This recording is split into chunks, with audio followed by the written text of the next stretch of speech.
for basing certain myths to the Broederbond, which is not true.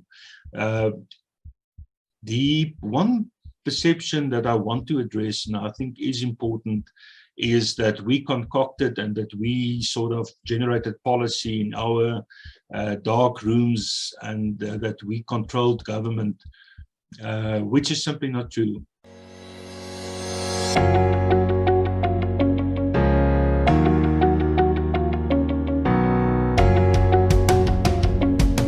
Hello, my name is Donald, and welcome to the #1 media company, WorldView. At WorldView, we explore everyone's perspectives on all things that can broaden our worldview. Today, we're talking with Jan Bosman. Jan is Chief Secretary of the Afrikanerbond. Jan, good morning. Welcome to the show. So, Jan, can you tell us a bit about the Broederbond? What is the history behind it, and why was it created? Good morning, and thank you very much for the opportunity to speak to you, and also to raise or to give answers to your questions. And I think also in many of the South Africans' minds there are uncertainties and many perceptions, and let's try and address them with some of the answers. The Afrikanerbond Broederbond was formed in 1918 in Johannesburg, more than 100 years ago, and you will remember that this follows the Second Anglo-Boer War, which created unknown poverty within the Afrikaner community. That led to huge poverty when people came from the rural areas to cities. Urbanization followed, and the social ills that normally happens when there are uncontrolled urbanization also started with Afrikaners living in terrible conditions in the cities in Johannesburg, in Pretoria, and in other parts of the country. And there was no work for Afrikaners. You'll remember that the union started in 1910. It was mainly an English-dominating society, with Afrikaners being second-class citizens in their own country, losing the war, and did not have any benefit from the war. In fact, it became worse. And then in 1918, some students, teachers, members of the cloth came together in Johannesburg and said, but we need to do something about this. And they formed the Afrikaner Broederbond, a cultural organization with its main aim to uplift the Afrikaner from the squalid conditions that the Afrikaner found himself in. And the workings of the Afrikanerbond contributed, and we normally put it out in 3 phases, that we contributed to firstly, the educational upliftment of the Afrikaner, and that's why so many of our grandparents and their parents became involved in education, went to teachers training colleges, and started to train young Afrikaners and to educate them. Then economic upliftment followed, which we created with savings from Afrikaners. We did not have any government assisted facility at that stage, so we had to do everything ourselves. So that happened with the economic upliftment of the Afrikaner. So we created saving funds from which people knowledgeable invested those funds, and started with industries which today we still recognize as huge industries in this country. And then after that, the political empowerment followed, with the involvement in the 1948 election, where the National Party took power, and then also with the burning desire for a republican ideal, to form a republic, to get rid of the Union of South Africa, and to have an independent Republic of South Africa, which indeed followed in 1961. So that's the roots of the Afrikaner Broederbond, mainly to start with work in the poor upliftment, or the upliftment of the poor Afrikaners. And you will also know, if you know the history, that the Reddingsdaad-Bond Congress in 1938 in Bloemfontein, where all the Afrikaner leaders and members in civil society came together to address specifically the poverty in Afrikaner, in the midst of the Afrikaners. So from 1918 till 1938, that was the main aim, to uplift the Afrikaner and to get something done about poverty in which the Afrikaner found himself. Why were the Afrikaners so impoverished? Was it because they were farmers, whereas the English people lived already in the cities where life was so much better?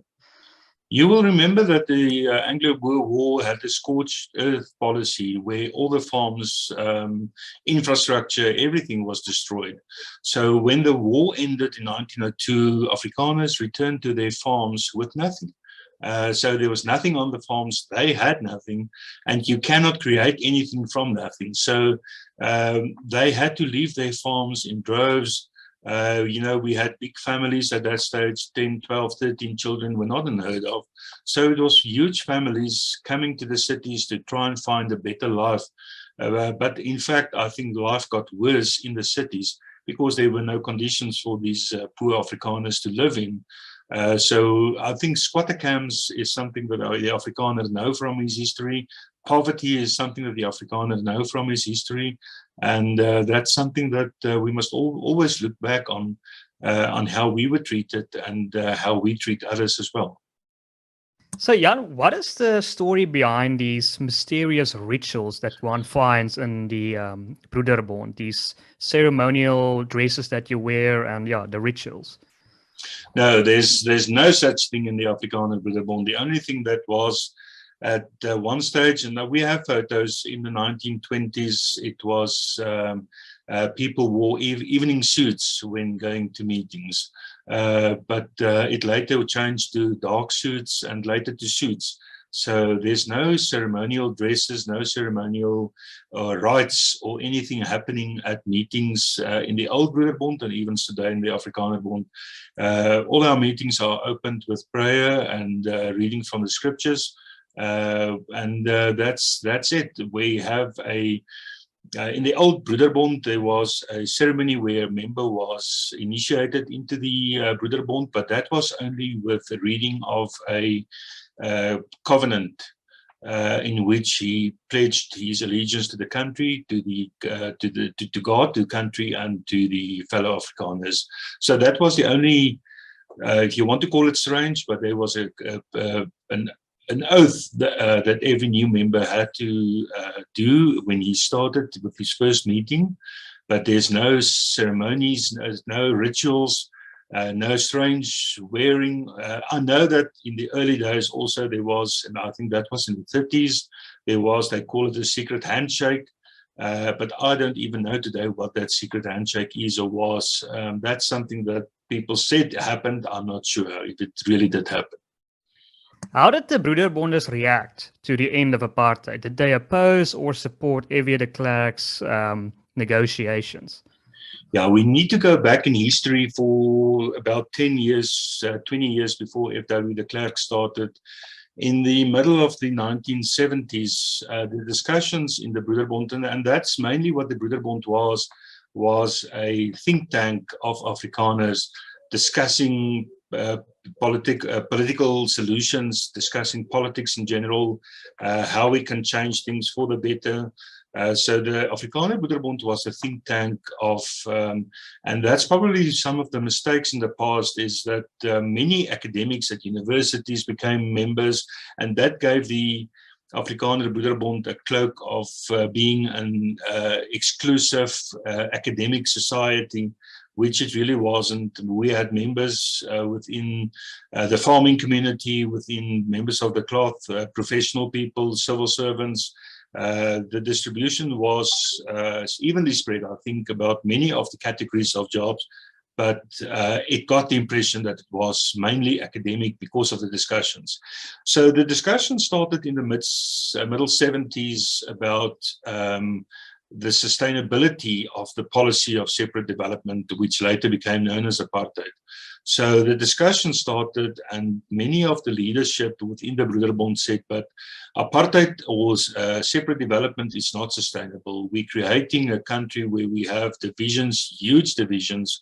We're creating an unequal society with the utilization or the application of this policy, and we need to look at something else. And then late in the middle 1985, the first policy document started to appear within the Broederbond, saying that we need to look at a new dispensation, that the Westminster system was not the ideal political situation or application for South Africa, that we need to involve Black aspirations as well within the political system.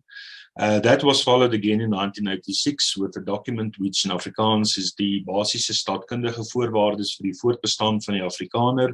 That set out the conditions for Afrikaners. If they want to survive in this country, then the political situation need to change dramatically. And I think that was the first hints that a Black government might come to South Africa, that we need to explore ways and means to achieve that. And we set the agenda, I think, for a negotiated settlement to be the solution for a new political dispensation. And F.W. de Klerk was a member of the Broederbond, and many of his members of the cabinet were members of the Afrikanerbond Broederbond. And I think we influenced in some way or another the thoughts of the National Party and also political leaders in the changes that need to happen. And F.W. de Klerk admitted this, that the Broederbond played a huge part in his thinking processes for his 2nd of February 1990 speech. So we made very many proposals about the type of constitution we may have, group rights, and many other proposals, and the type of government functioning and the system that we needed were proposals that were made within the ranks of the Broederbond. But when the negotiations started in 1992, the Broederbond was not involved. We were not a party to the negotiations. And many of the discussion documents that we generated and which we thought might contribute to a solution for this country were never considered. That was in the negotiations between the ANC and the National Party as the two main parties at the negotiations. But the Broederbond, I think, was instrumental in influencing Afrikaner thought in the late 1970s, early 1980s, which created the conditions and also the climate in this country for a new dispensation. Yeah, correct me if I'm wrong, but wasn't there a document floated in the Broederbond that proposed the idea of ending basically the Union of South Africa and splitting it into the various culture groups, like having an Afrikaner state and a Xhosa state and a Zulu state? What happened to that idea?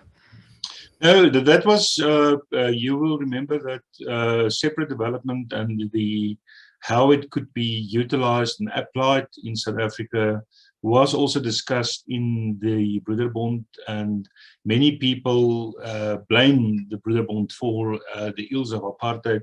I think that the world opinion was towards separate development, creating separate nations, and that's what we followed in this country. And we thought that separate development could create the conditions for Afrikaners to have their part of South Africa, and that's why we created the National Party, and the government of the day created the separate or the homelands system, to create exactly the applied principle of separate development. But I think through time it was recognized that this policy cannot work, will not work, and cannot work in this country. And then I think in the 70s, 80s also that we saw with urbanization, but we're now talking about Black urbanization, Black people coming from the rural areas to the cities, creating conditions in cities that are not sustainable, and also, like we did with Afrikaners, create a system of poverty. And we needed to find solutions for that problem. And I think political participation and the political dispensation that we saw in 1992 was exactly that, to address the ills that we saw happen to Afrikaners, but which we also saw happen to Black people in this country. Did tensions arise within the Broederbond once the Conservative Party was formed? Was there sort of a tension between National Party members and Conservative Party members within the Broederbond? Well, we saw exactly what happened on political level played out in the Broederbond. Members of the Conservative Party, and this is where Professor Karel Boshoff was chairperson of the Afrikanerbond Bond in the early 80s. He was followed by Dr. Gerrit Viljoen, who was a staunch member of the National Party. In fact, later on became a member of the National Party cabinet, followed again by Professor Pieter de Lange. But we also had a chairperson like Dr. A.P. Trierniert in the late 70s, early 1980s. So many of the things that you saw played out on the political playing field also happened within the Broederbond, and that created huge tensions. There was a circular that was distributed, if I remember correctly, and I can't give the date, in the 1960s, where members of the Broederbond was first, I think, requested, but later also prohibited from being members of the Stichte Nasionale Partij, the HNP. And we wanted to avoid a similar situation with the Conservative Party being formed in 1982 and creating tensions within the Broederbond. But that eventually led to a breakaway faction of the Broederbond forming their own organization in the 80s because they did not feel at home within the more enlightened, liberal, if you want to call it, it's the wrong word, but enlightened may be the right reference to the Afrikanerbond Bond in the middle 80s, trying genuinely to find solutions for this country, solutions for black and white. So, Jan, in the book Super Afrikaners, the authors lay out a devastating assessment of the Broederbond, stating that they basically created government policy, they controlled a third of politicians, academics, clergymen, and they ostracized and they basically ended the career of anyone who stood in their way. What is your opinion of this book? In a document of the Afrikanerbond, it's called Bearer of an Ideal, it said that this document was published in 1997 and it was submitted informally to the Truth and Reconciliation Commission. It said that because of the confidentiality of the membership of the Afrikanerbond Bond and also its functioning as a confidential, some people say it's secret, we call it was confidential, that all the meetings were confidential, we did not distribute the minutes of the meetings. So we chose not to react at that stage to the books, and I have the books in front of me. The one was the Super Afrikaners, published in 1978. That was the one book with Max de Pree giving an introduction, and the other book by Henny Serfontein, also published in 1979. But these books were published at a time when the Broederbond was really a very conservative, very confidential organization, and many perceptions were later generated to say, but these are truths, and that's not necessarily correct. So we, in last year, we published a very, very comprehensive history of the Broederbond. This book, it was already in 1998.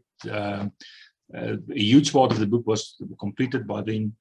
But to really give an insight into the functioning and the way that the Broederbond operated, which I think address many of the perceptions created in the books that was published in the 70s and which unfortunately are still used today for basing certain myths to the Broederbond, which is not true. The one perception that I want to address, and I think is important, is that we concocted and that we sort of generated policy in our dark rooms and that we controlled government, which is simply not true. We had always, and it's you can still find some semblance of it today, is that the Broederbond said that we do not make leaders of members. We do it the other way around. We identify leaders in society and then we make them members. So many senior cabinet ministers in the past did not come through the ranks of the Broederbond. They became members of the Broederbond when they were senior National Party officials or leaders in the National Party. And one such an example was Hendrik Verwoerd, who very late in his life became a member of the Broederbond. And so you can go on and mention names of people being influential in their working environment, which later became a member of the Broederbond. But government policy were never decided on in the Afrikaner Broederbond, and all our documents and minutes and discussion documents are available for perusal at our archives, which are held at the Voortrekker Monument. We get many researchers applying to go through our documents on certain topics when they are doing research on economic development of Afrikaners, then they will go through our documents. But nowhere, even in my own studies, where I went through some of these documents, that I find any indication that government policy was decided on by the Broederbond, or that senior members in government were appointed by the Broederbond. That simply did not happen because of the way that we functioned, where we made members of people who were already identified as leaders and influential in their own circles, be it in government, be it in culture, be it in sport. They were all very late in their life, they became members of the Afrikaner Broederbond. But what we were was a think tank of ideas where people could, in a confidential environment, really discuss with each other, get the solutions, get the, take a policy and tear it apart and give your honest opinion about every facet of these opinions, be it cultural, be it political, be it sport. That was always discussed in the Broederbond, but never as a means to be applied in government or elsewhere. Is it true that Jan Smuts, former Prime Minister Jan Smuts, spoke out against the Broederbond? Very much so, and that contributed, in fact, to the secrecy of the Broederbond, or the confidential nature of the Broederbond, because he did not want, and that was in the late 30s, middle and late 30s, he did not want members of the Afrikaner Broederbond becoming people within government or being civil servants. So he prohibited that you could be a member of the Broederbond and also work in government, becoming a civil servant. And that was what one of the reasons what led to becoming a more exclusive society. Some people say you're secret. We call it confidential because we needed to protect people's membership. And that's what I think initially gave rise to it. The membership of the Broederbond was raised in Parliament many times. There were commissions, but Jan Smuts was very, very vocal and active in condemning the Broederbond already in the 1930s. And in fact, a type of witch hunt led to the organization deciding that we need to protect our members' membership. Yeah, so what is your opinion of Ngwenya's from the DA's piece on the Broederbond, where she seems to be comparing cadre deployment of the ANC with the Broederbond, so saying it's essentially the same. It seems like most of the research she got, or what she laid out in her piece, was from the book The Super Afrikaners. That's the criticism that we raised about the article which she wrote on the 7th of January. And you will remember that it was the time frame where the DA was very active in the criticism of the ANC's deployment committee, which was an active committee sitting in Lutuli House, deciding on senior government employees, directors general and chief directors. All of those people were appointed in Lutuli House. and being appointed by an ANC deployment committee, which is in fact unconstitutional. So the DA was correct in criticizing the existence of a deployment committee, but where they made the mistake, where Gwen and Ngwenya made the mistake, was to compare this to the old Broederbond. And I raised this in my answer to her, where I said, but she's basing everything that she wrote, she's basing on the two books which I showed you earlier, written in the 1970s, the one by Henry Serfontein and the other by Wilkins and Hans Strydom. And the Broederbond never reacted to the accusations in these books because of the protection of membership and also because of the confidentiality of some of the discussions. But I think when you do something like that today, when you write something like that today, then by all means, you are more than welcome to also look at the book that we published last year, which is available, and which in fact we said we'll make available free of charge to Gwen and Ngwenya. She never took up the offer. But there's so many perceptions created by these two books that was written in the 1970s, and that's old sources. In fact, we also, when we answered in the article which we answered to Gwen and Ngwenya, we referred to more recent articles, the one written by R.W. Johnson and the other one by John Kane Berman, which he wrote in Politics Web end of last year, in which he very specifically said that there's no link between the way that the Afrikaner Broederbond functioned and the success they had with creating industries in this country, but also on the continent, and the way that the ANC's deployment committee is appointing senior members in government, and the massive destruction that we saw following that policy, and which is still in place today, in fact. So there's no reference. You cannot compare the two. And it was wrong of the DA to try and compare it when they tried to focus the public's attention to the deployment committee. That is something else that must be addressed, but it can in no way be compared to the functioning, the workings of the Broederbond, which, as I said earlier, we were never involved in the appointment of senior people. We were never, there was not a deployment committee in the Broederbond. We did not influence government policy. We did not decide, when I say we did not influence, we did not decide government policy in the boardrooms of the Broederbond. So there's a huge difference, and in fact, I think it's still wrong. If she said she's going to respond, but it's March already, we're waiting for the response. Yeah, and there's probably also a huge difference in terms of scale. So almost all governments are corrupt to a certain degree, but I mean, the apartheid government and the current one, I mean, it's like comparing apples to oranges, I would think. I think Jagpo in his recent book said that President Zuma is probably the most corrupt executive in history, not let alone South Africa.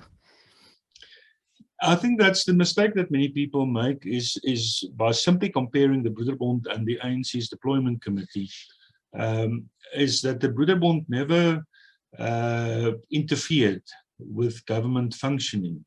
And that's what we see with the ANC today, is the influence on tenders, the influence on employment, the influence on cadre deployment, the influence on sport quotas.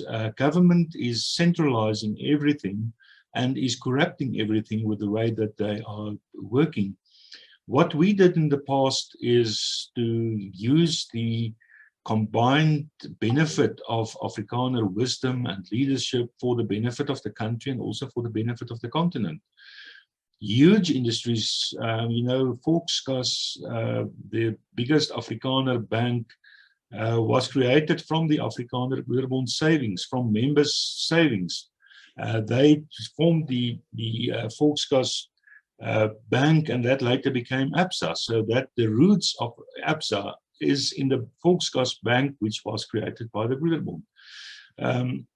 Yscor, a huge steel industry, was created by the Broederbond. universities were created by the Broederbond. The Rand-Afrikaanse Universiteit was a university created by Dr. Gerrit Viljoen and his predecessors at the Afrikanerbond Broederbond. And many faculties at Afrikaans universities were created by the Broederbond.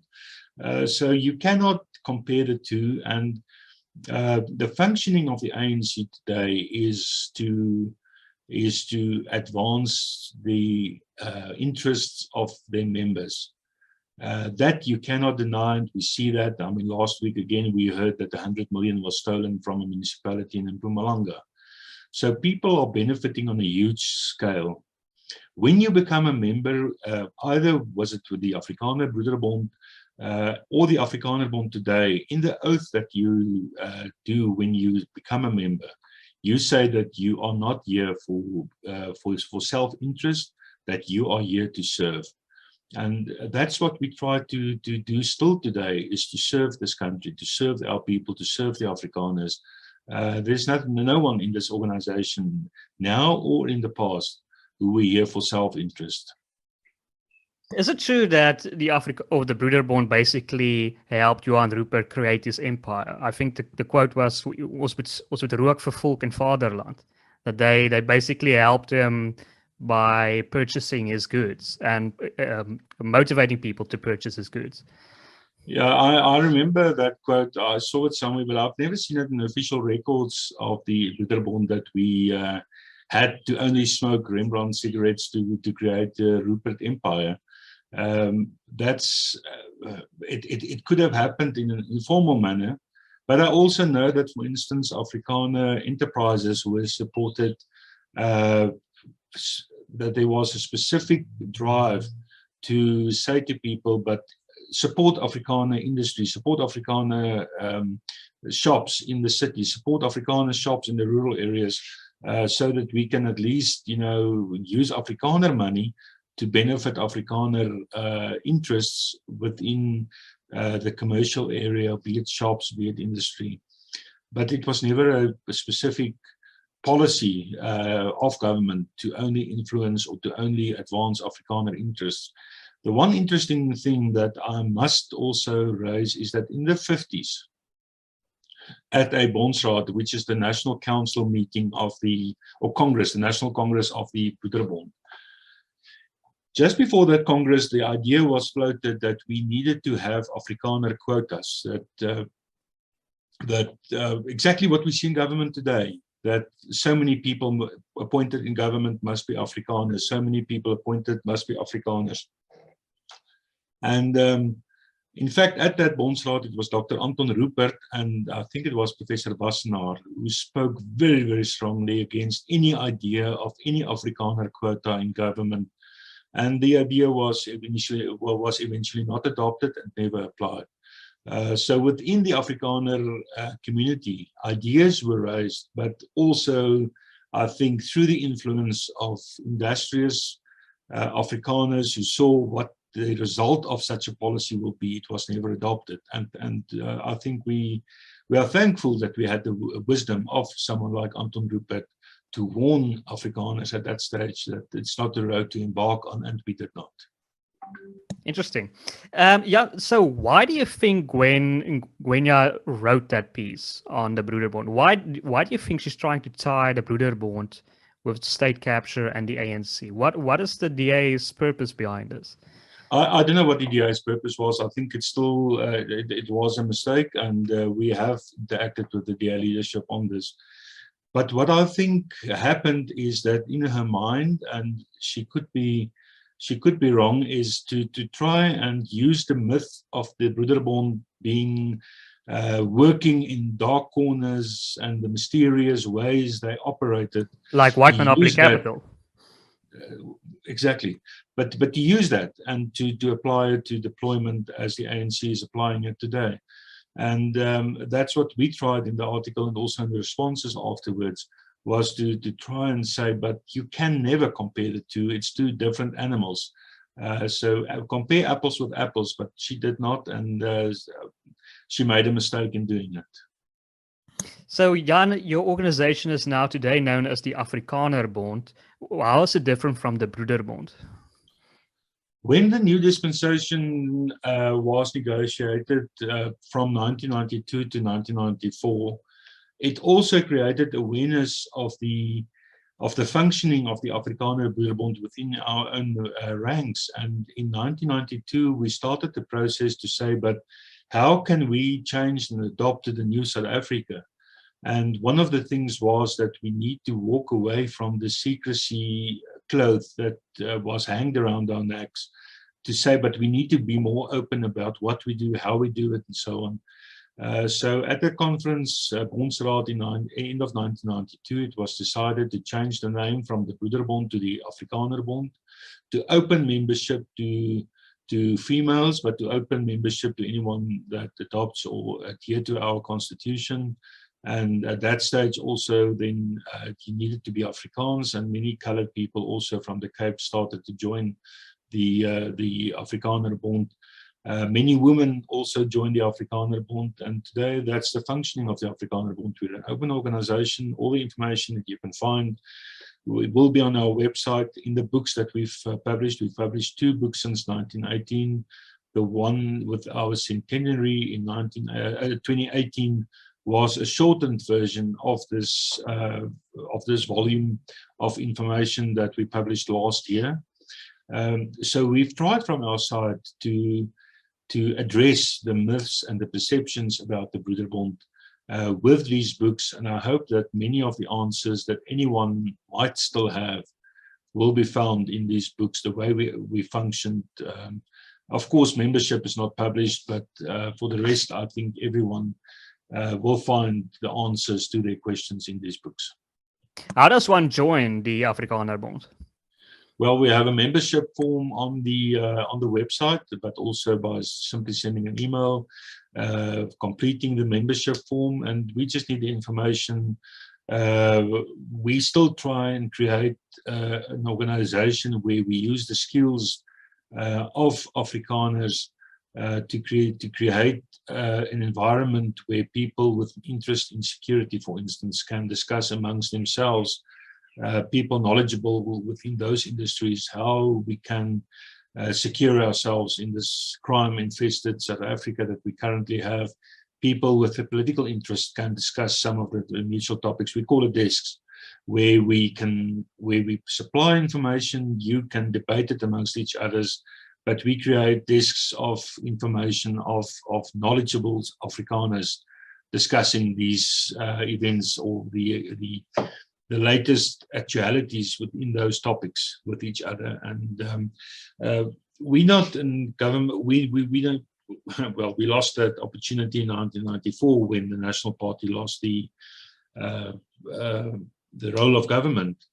But we do have interaction with the ANC. We do have interaction with other political parties, and that's the role that we still play, is to try and influence people with what we think might be the solutions to some of the problems. I must say that government's door has been closed now for some years, but that's been closed to many organizations where they're simply not interested to listen to grievances, to listen to solutions, to listen to proposals. For instance, on land reform, we made many proposals in the last couple of years. And it just seems as if government is not listening, as if all these proposals are gathering dust somewhere. And we are seeing the results of it today. So nothing changed after Ramaphosa made that speech at the Afrikanerbond venue? Yeah, I must say it's interesting that almost all presidents and prime ministers in the past were invited to address the Broederbond. President Mandela addressed us, President Mbeki addressed us, President Ramaphosa in the first 3 months of becoming president of the country was invited to address our centenary. And he extended the hand of or willingness to listen to the Afrikaner Broederbond or the Afrikanerbond at that stage. And he extended the hand, the invitation. We took it up, but it did not, unfortunately, realize. But we do not stop with delivering comment or making comments on public processes. We still do that, not necessarily direct to the union building, but in the parliamentary processes. So Jan, do you see a future for the Afrikanerbond in a world that's increasingly becoming globalized? We are more looking to as a African or a person of the earth rather than an Afrikaner. Do you see a future for the Afrikanerbond? I think that the future is going to demand more identity politics. Identity not in the sense that we see it with the critical race theory being applied, but with cultural identity becoming more to the fore, where we see now, for instance, black aspirations coming to the fore, where people are saying, but we need to promote the Sotho culture, the Nguni cultures, we need to promote that, and we will assist where we can, because it's also in our interest to promote those interests. And we will never walk away from promoting Afrikaner interests, especially not in South Africa today, where government is in fact collapsing, and where civil society is coming more to the fore. But we need to maintain mother tongue education within our schools. That's something that we are very, very involved in. We need to raise awareness of Afrikaans as a language of instruction. But that's not the right thing anymore. We need to take the hands of colored Afrikaans-speaking people and raising awareness of Afrikaans. But just as similar, we need to raise interest of languages in this country, because we are, in fact, a diverse country. But this government does not accept this principle. They still very adhere to old ideologies. And in fact, I think they never read this constitution of ours. They rule government through their own ideology and through outdated documents of the 70s and the 60s, and in fact the Freedom Charter of the 1955. So we need a modern government, and until we get that and we get a normal interaction between civil society and government, you will see a stronger civil society taking over the functions of government, because we have a collapsing government. I just saw a report last week which was very critical of the ANC. It's not an Afrikanerbond document. It was, in fact, I think a document commissioned by the ANC looking at various scenarios for the ANC. But one paragraph in that document really made an impact on me, because I think that's more the answer that you're looking for. The paragraph said, politics in South Africa is increasingly conducted outside the formal sphere, eating away at the legitimacy at the state and its institutions. And it then said, but we need to be very, very aware of this, because it's dangerous and it's a corroding trend when we leave politicians to their own devices. And we will not do it, and we will not allow this country or political parties to do it. So in this global world, we see people interacting more with each other, social media becoming more active, but I think the identity interests of Afrikaners, of the diversity of South Africa, will become more problematic for the future, because it is not being addressed. But there is an awareness, and we need to be involved in creating that awareness in South Africa. Fascinating. Very valid points. Well, Jan, I see our time is running out. Thank you so much for your time. I want to give you one last opportunity to add, plug, or say anything that you want to. No, I want to thank you for the opportunity to maybe address some of the concerns or some of the perceptions that people have. But I want to invite you to visit our website, to make contact with us if there's any burning issues. But the Afrikanerbond is an organization that's loyal to this country, not necessarily government, but loyal to this country, to South Africa, to South Africans, but also to Afrikaners. And we will work with whomever share these ideals and want to make South Africa work for all of us. Well, great. Thank you, Jan. To our viewers, if you've made it this far, please consider liking this video, sharing it as widely as possible, and subscribing to our channel. My name is Donald, and you've been watching WorldView.